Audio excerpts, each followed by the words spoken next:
نن صرف پر عبدالمطلب باندې خبره کوو. د محمد د چا زوی؟ د عبدالله زوی دی. او عبدالله د چا زوی دی؟ عبدالله د عبدالمطلب زوی دی. نو د محمد رسول الله نیکه اول نیکه څه دی؟ هغه عبدالمطلب دی او د ده پلار عبدالله دی. راسئ د عبدالله د عبدالمطلب تاریخ بیان کو. صرف د ده د نیکه تاریخ به بیان کو.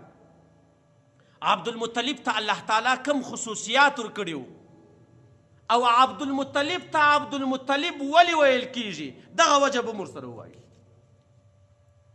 د عبدالمطلب معنا اول وار زده کوي. عبدالمطلب عبد غلام ته ویل کیږي. اوس عبدالمطلب په اصل کې د ده نوم شیبه دی. نو د محمد رسول الله د نیکه نوم شیبه دی. محمد بن عبدالله عبدالله بن شیبه، لیکن مشهوره په عبدالمطلب باندې دی. په عبدالمطلب ولې مشهوره سوی دی؟ د دې وجه در سره یاده کړه. وایي شیبه په مدینه منوره کې دی. د ماشومتوب په حالاتو کې دی. د ده پلار سی هاشم دی، هغه وفات سو. د شیبه پلار سی د محمد رسول الله نیکه دی. لږ په توجه یې واورئ، په آینده جمعو کې به هم دا سیرت بیانېږي 3-4 میاشتې. شیبه د محمد رسول الله نیکه دی. چې کله د ده شیبه پلار وفات سو، په دې وخت کې دی په مدینه منوره کې دی. پلار یې وفات سو، دی ماشوم دی. مور یې په خپله کورنۍ کې پاته سوله. د ده اکا د مطلب په نامه باندې دی. مطلب دا خپل وراره چې شیبه نومیږي، دا یې له مدینې منورې څخه را روان کو. په سپاري باندې سپور دي، شاته یې سپر کړی دی. مکې مکرمې ته راغلی. چې کله مکې مکرمې ته راورسېدی، په دې وخت کې قریشو ولیدی. قریشو چې ورته وکتل له مطلب سره چې د ده اکا دی، دی شاته ناست دی، جامې یې ډېرې خیرنې دي. نو قریش ورته وایي چې ای مطلبه دغه ماشوم څوک دی؟ مطلب ته دا خوند نه ورکوي چې د ده خو جامې خیرنې دي، دا نسي ورته ویلی چې دا خو زما وراره دی او یتیم پاته سوی دی. په جواب کې ورته وایي دا زما غلام دی. نو له دغې ورځې څخه و د محمد رسول الله و نیکه ته چې شیبه یې نوم دی، دا ماشوم شیبه نومېدی. دا د محمد رسول الله نیکه دی. نو شیبه ته عبد مطلب ویل سو. عبد معنا غلام، غلام د مطلب، د مطلب غلام.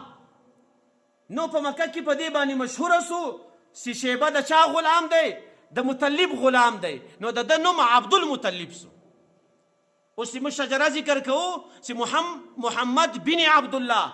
محمد د چا زوی دی؟ د عبدالله زوی دی. عبدالله د چا زوی دی؟ د عبدالمطلب زوی دی.